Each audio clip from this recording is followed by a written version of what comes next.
Okay. So, what is up guys? Nagbabalik na naman tayo sa isa na namang episode ng ating Clash of Clans series. This is episode 4, which is ang War League Day 7 namin. So ngayon, ipapakita ko na sa inyo yung kung paano yung attack na gagawin ko sa 8 account ko, which is pancake, cupcake, cheesecake, lava cake, hot cake, which is ilan na 1, 2, 3, 4, 5, 6 pala si Cake. 7 lang pala. Kasama tong account ng tropa ko which is na ako yung nagmamanage siya ngayon. 7 accounts na attack. So ngayon, simulan natin kaagad dito sa TH10. So, ito na mismo yung ano natin. Feeling ko kaya na naman natin.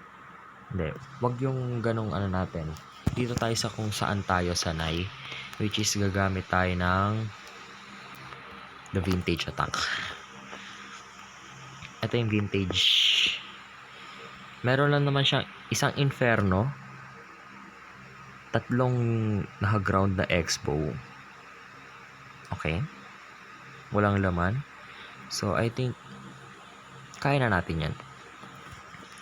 Okay. So, first thing na gagawin ko, lalapagan natin siya rito ng sandamakmak na spell.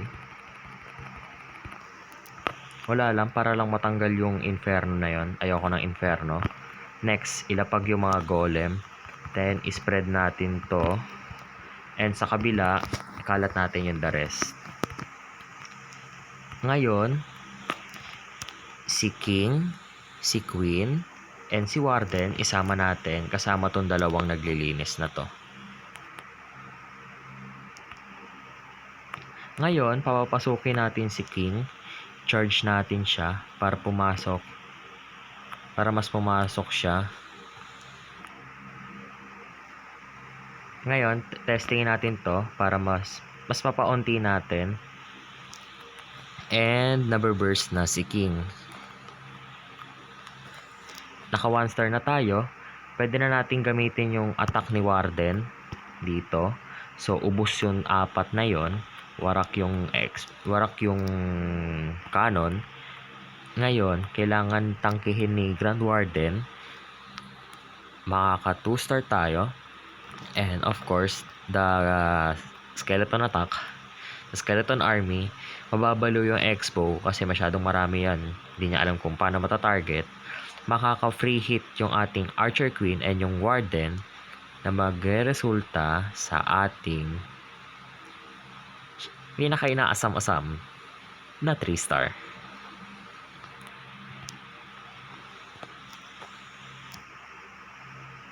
So ngayon, tayo naman ay nandito sa ating cupcake na account na kung saan ito yung atakihin ko.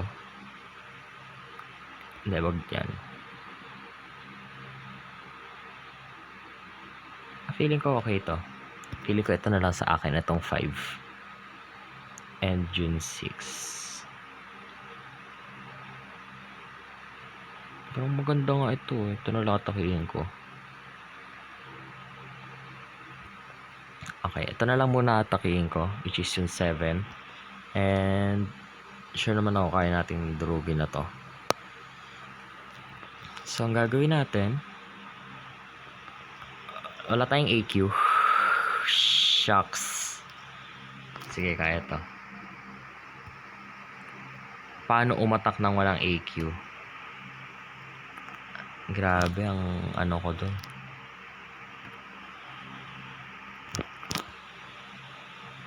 So ngayon, kailangan nating mag-hope for the best.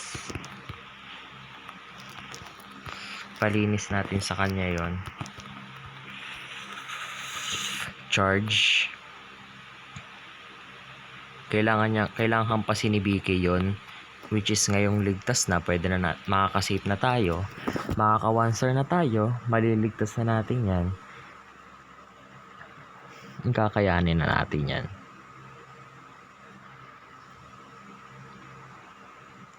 Ngayon ko lang naalala, nag-upgrade nga pala ako ng Queen dito.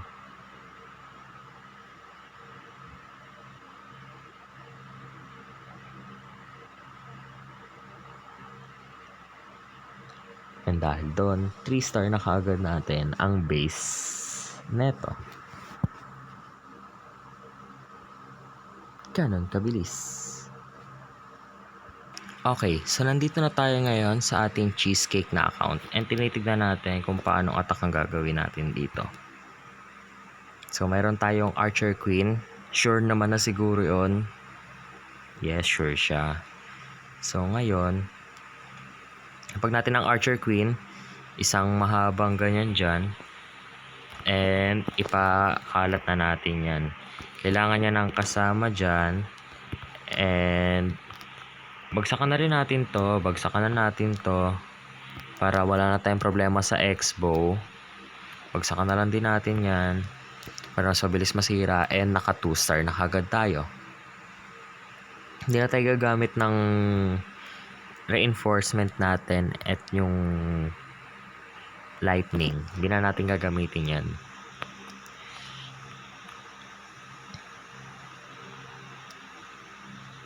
And after nun, wala pang 1 minuto, nasira na kaagad natin ito. Yes.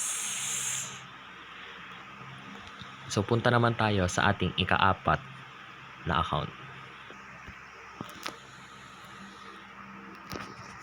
Okay, nandito na tayo sa pang-4 natin na account and babalagbagin na kagad natin yan.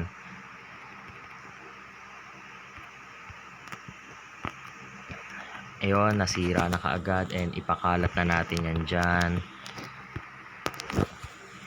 And in no time, feeling ko naman makaka 1-star, 2-star na kagad tayo. Bad idea yung ginawa niya ganyan yung war base niya. Okay, so naka 2-star na kagad tayo. Ganon kabilis. Nakakaingit siya, if I builder na kagad siya.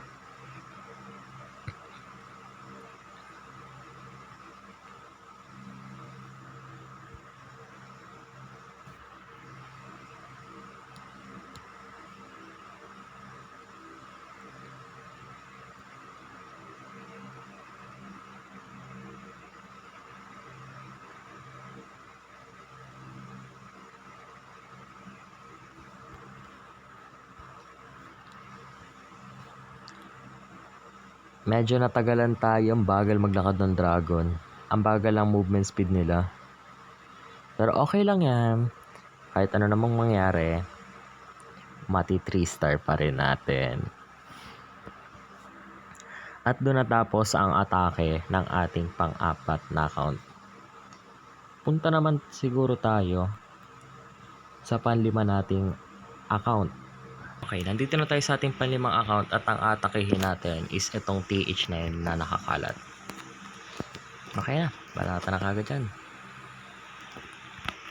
So lagyan mo yan, 4, 5, 6, 7, 8, 9, 10. Ilagay mo yan dyan. Bagsakan mo to. Bagsakan mo na lang yan. Bagsakan mo na lang din yan. Tapos i-rage mo na yan. And in no time, 1-star kagad tayo. Maya-maya lang nun, mapipitik na natin yung town hall. Makaka 2-star na kagad tayo. Onting linis-linis lang ng ating mga dragons. Onting linis-linis lang. Nakaka 95 na kagad tayo.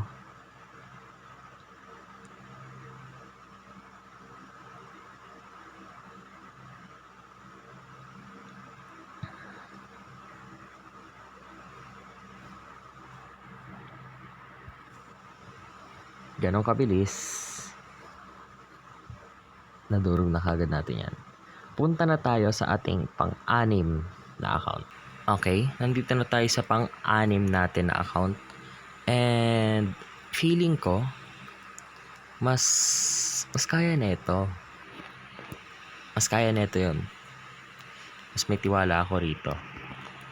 Kailangan lang nating, hindi wala tayong pang-reinforce. Kailangan lang nating manghingi ng donate.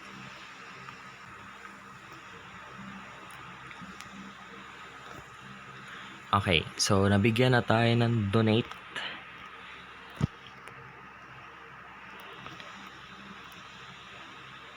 feeling ko, ito na lang yung atakihin natin.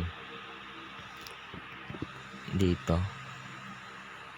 Ito kasi magiging sulok to. Kailangan na lang natin siguro magdasal. May isa pa naman tayong dragon. Meron tayo isa, dalawa, tatlo. Kailangan nating bagsakan to.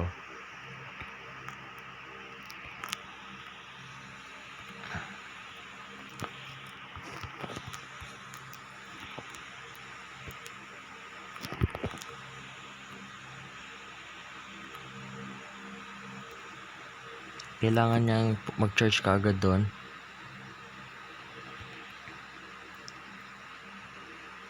Nababawasan agad tayo ng mga dragons. Ayan, nilapag na natin yung donate. Tanggal na yung air sweeper. Sana chumarge ka rito agad. Bilis. Bilis. Basakin mo na. Let's go. Okay.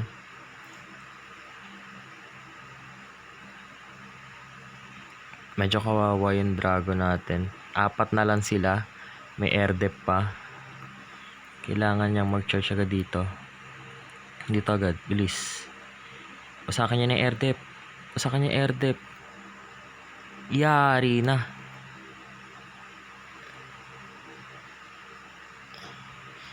Kaya ba?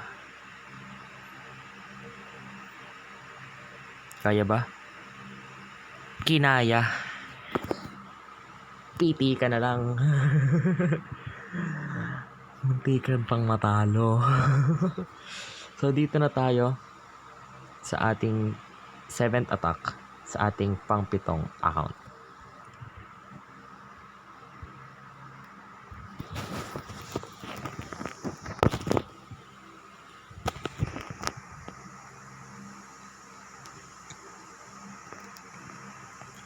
Okay, dito sa ating 7th attack, which is ang last attack natin, ito. Mas confident ako rito. Kahit paano. So, ang gagawin natin,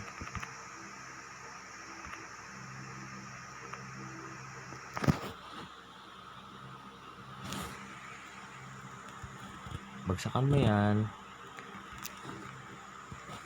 Ito, 2, 3, 4, 5. Tapos pa-atake mo to sa kanya.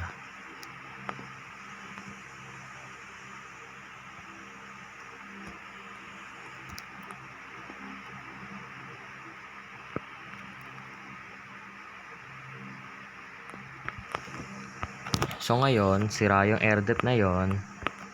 So wala nang buhay pa yung mga dragons. And makaka 1 star na tayo.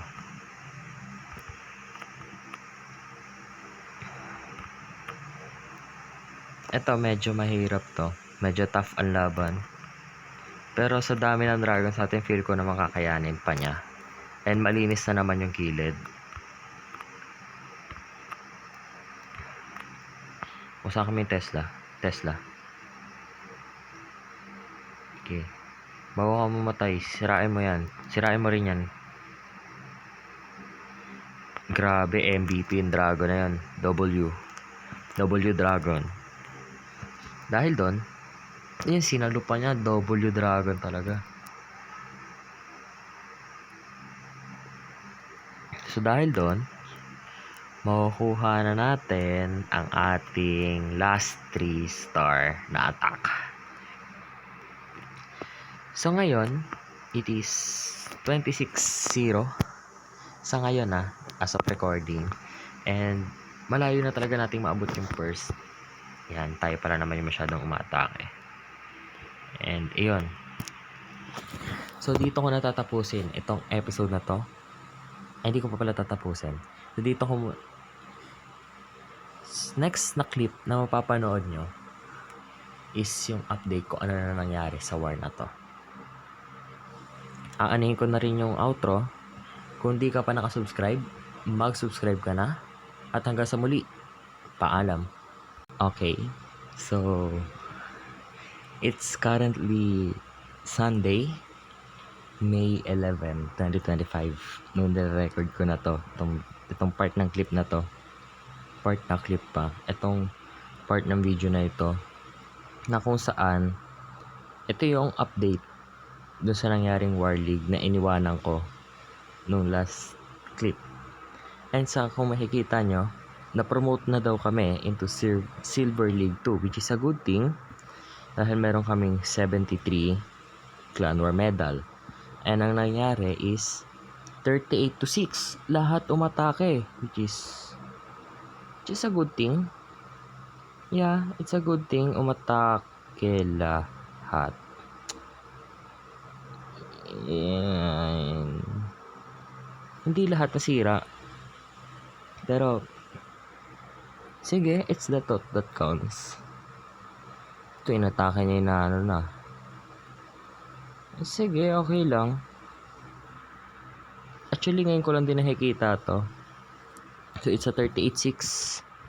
Nakikita nyo, nadikita namin yung top 1. And napakalayo ng agwat namin sa top 2. Ay, sa top 3. So, ang ganda ng pwesto namin dyan. Kawawa yung Pentol Bisbak. Kasi medyo na-relegate sila. Sa last round, yan. Medyo low scoring sila. Kami lang ang high scoring. And sa clan, ayan, makikita nyo kung sino yung mga batak umatak. Yan, makikita nyo may 3 account na hindi umatak. Yeah, yun yung sinasabi ko nung last episode. Ganun talaga, makakalimutin ako eh. So ngayon, as the end ng Clan War League namin, mamimigay tayo ng bonus. Meron tayong 7 na pwedeng bigyan ng bonus. So I can say, pwede natin piliin yung sa tropa ko. Deserve niya yun. Plus 35. Aba. Feeling ko bibigay natin yung isa. Sa isang batak din umatak si Sir Dongkoy. Ibigay na rin natin siguro to kay Song Jinwoo at kay Barats. Which is, ang ganda ng pinakita nila kahit medyo taob-taob tayo. Okay lang yan. Siguro, ibigay natin siya. Di ko alam kung kanino ko dapat siya ibigay eh. Sige, bigay natin kay Miss Crazy. Deserve niya yun. Itong mga to, di ko bibigyan yan. May isa pa tayong pwedeng bigyan. Feeling ko it's... Hindi. Pangit na kata ni Gabazov. Yan. Wala na kayo bang mapagbibigyan? Jano. Ito mamataka yan eh. Ibigyan na lang natin sa isa nating... Dalawa pa. Di ko bibigyan yung mga yan. Umalis na ng clan yun. So, sige, bigyan na natin sa isa and sa isa kong account, which is ito.